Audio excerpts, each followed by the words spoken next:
আবু দাউদ শরীফের বর্ণনা وعن أنس بن مالك رضي الله تعالى عنه قال হযরত আনাস ইবনে মালিক থেকে বর্ণিত তিনি বলেন قال رسول الله صلى الله عليه وسلم আল্লাহর নবী বলেন মান আলা জারিয়াতাইন আমার কোন উম্মত যদি তার দুইটা মেয়েকে ইসলামের ভিতরে লালন পালন করতে পারে, দুইটা মেয়ে, বলেন না কয়টা মেয়ে?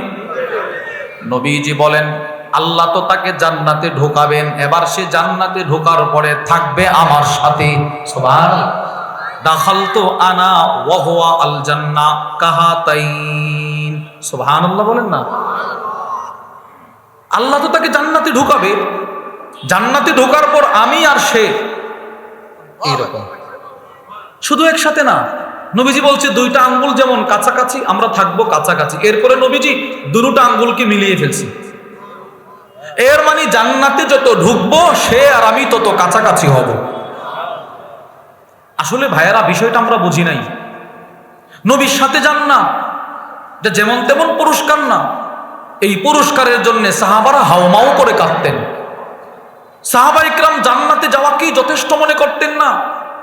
সাহাবারা মনে করতেন ওই জান্নাতে যাওয়াটাই আমার জন্য সবচেয়ে বড় সফলতা, যেই জান্নাতে গেলে আমি নবীকে পাবো, রসুলের সাথে আমাকে থাকতে হবে, রসুলের সাথে।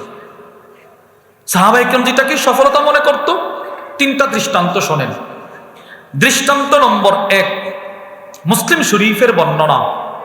রাসূলুল্লাহ সাল্লাল্লাহু আলাইহি ওয়াসাল্লামের এক সাহাবী, নাম তার কাব আসলামী, তিনি বলেন নবীজি সাল্লাল্লাহু আলাইহি ওয়াসাল্লামের সাথে আমি এক সফরে ছিলাম। সফরে তাহাজ্জুদ নামাজের সময় নবীজি তাহাজ্জুদ পড়বে, আমি রসুলের জন্য পানির ব্যবস্থা করে দিলাম। সুবহানাল্লাহ বলেন।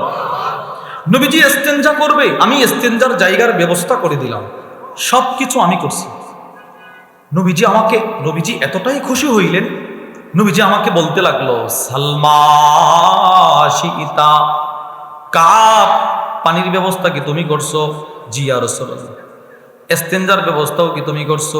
জি। যাও, আমি রসুল তোমার প্রতি খুশি, তুমি এই মুহূর্তে যা চাইবা আমি তাই দিব। সুবহানাল্লাহ বলবেন না? তুমি যা চাইবা আমি তাই দিব, তুমি যা চাইবা তার জন্য আমি আল্লাহর কাছে দোয়া করে দিব। নবীজির দোয়া কখনো বৃথা যাবে না। নবীজি যার জন্য যেই দোয়া করছে জীবনে সবগুলো দুনিয়াতেই আল্লাহ পাক প্রকাশ করে দিয়েছে। এটাই হাদিসটা বোঝানোর জন্য একটা দৃষ্টান্ত আপনাদেরকে শোনাই। হযরত আনাস ইবনে মালিক রাদিয়াল্লাহু তাআলা আন, বয়স যখন তার 8, ওনার আম্মা ওনাকে নবীজির দরবারে দিয়ে আসছে। বলছি ইয়া রাসূলুল্লাহ আমার ছেলেটার জন্য একটু দোয়া করে দেন। তো নবীজি দোয়া করছে আল্লাহুম্মা বারিক লাহু ফিমা আতাইতা, আল্লাহুম্মা আকতির মালাহু ওয়া ওয়ালাদা ওয়া বারিক লাহু ফিমা আতাইতা। আল্লাহ এই ছোট্ট ছেলে আনাসের সম্পদ বাড়িয়ে দেন। সুবহানাল্লাহ। তার সন্তানাদি বাড়িয়ে দেন এবং সম্পদ সন্তান যা দিবেন তার মধ্যে বরকত দান করেন। মুসলিম শরীফের বর্ণনা। সমস্ত সাহাবারা আশ্চর্য, নবীজির দোয়ার ফলটা দেখেন কেমন। হযরত মদিনার সমস্ত সাহাবাদের খেজুরের বাগান ছিল কম বেশ সকলের। প্রত্যেকের খেজুরের বাগানে বছরে একবার খেজুর আসতো। আর নবীর দোয়ার বরকতে হযরত আনাসের যতগুলো খেজুরের বাগান ছিল সবগুলোতে বছরে 2 বার খেজুর আসতো। সাহাবা ইকরাম বলে নবীর দোয়ার বরকতে এক পর্যায়ে আনাস হয়ে গেল মদিনার সবচেয়ে বড় শিল্পপতি। সুবহানাল্লাহ বলবেন না? নবীজির দোয়া। তো সাহাবীরে নবীজি বলে তুমি কিছু একটা চাও, তোমার প্রতি আমি সন্তুষ্ট, আমি তোমার জন্য দোয়া করে দিব। এবার সাহাবী কি চাইছে জানেন?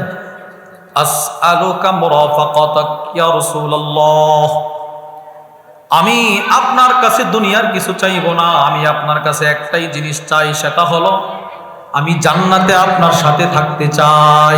সুবহানাল্লাহ।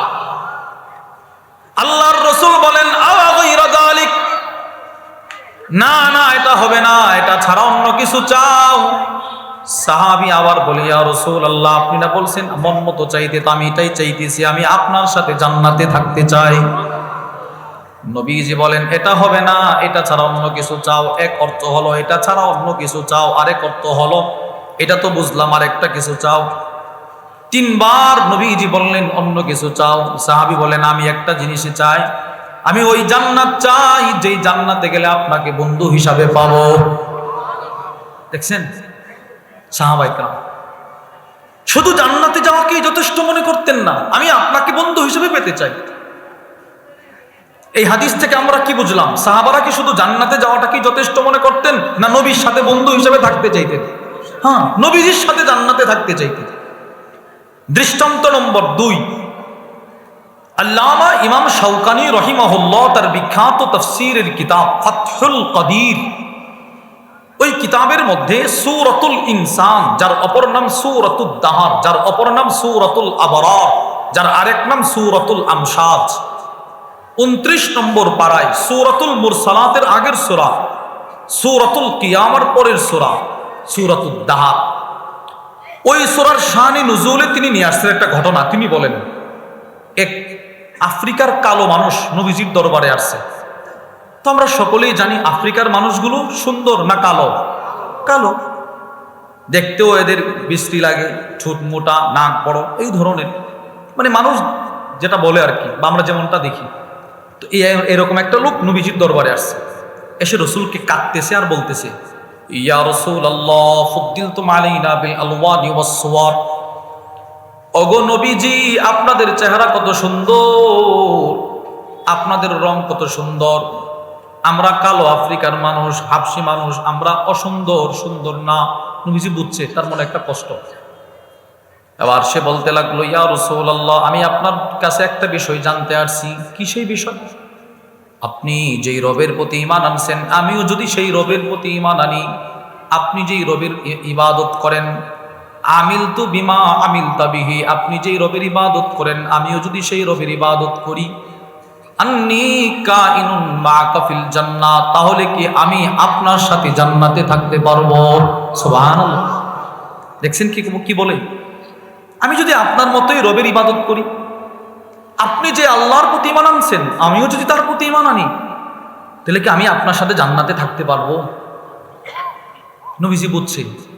প্রথমে রসুল তার মনের কষ্টটা দূর করার জন্য জবাব দিচ্ছেন। নবীজি বলে, তুমি প্রশ্ন করলা আমরা সুন্দর তোমরা কালো, শোনো আমি যেই রবের প্রতি ঈমান আনছি তুমিও যদি সেই রবের প্রতি ঈমান আনতে পারো, আমি যেই রবের ইবাদত করি তুমিও যদি তার ইবাদত করো, আজকে না হয় তুমি কালো, কিন্তু জান্নাতে আল্লাহ পাক তোমাকে এই পরিমাণ সৌন্দর্য দান করবে, 1000 বছরের দূরত্বের রাস্তা থেকেও তোমার সৌন্দর্য মানুষ দেখবে। সুবহানাল্লাহ। 1000 বছরের দূরত্ব থেকেও তোমার সৌন্দর্য দেখা যাবে। এরপরে নবীজি বললেন, হ্যাঁ তুমি যদি ঈমান আনো তো রব তোমাকেও আমার সাথে রাখবে। নবীজি বলেন শুধু আমার সাথে রাখবে না, ওয়া ইদা রাআইতা সাম্মা রাআইতা নাঈমা ওয়া মুলকান কাবীরা। এই লোকের সামনে নবীজি সূরাতুদ দাহার এই পর্যন্ত তেলাওয়াত করলেন। যেই মাত্র নবীজি এই আয়াতটা তেলাওয়াত করলেন, শুধুই মাত্র তোমাকে রব জান্নাত দিবে না, একটা বিশাল রাজত্বের মালিক রব তোমাকে বানায়া দিবেন। আব্দুল্লাহ ইবনে ওমর বলেন, সাথে সাথে লোকটা কালেমা পড়ে একটা চিৎকার দিয়ে মারা গেল। নবীজি নিজে তার লাশ কবরে নামাইল। সুবহানাল্লাহ। এই ঘটনা থেকে আপনি কি বুঝলেন? এই লোক কিন্তু কালিমা পড়ার আগে শর্ত দিছে, আমি কি আপনার সাথে জান্নাতে থাকতে পারবো? বলেন না, আমি কি আপনার সাথে জান্নাতে? তাহলে উজুর পানির ব্যবস্থা করলেন। মুসলিম শরীফের বর্ণনা, উজুর পানির ব্যবস্থা করে সাহাবী নবীর কাছে আবদার, আমি আপনার সাথে জান্নাতে থাকতে চাই। নবীজি বলে অন্য কিছু চাও?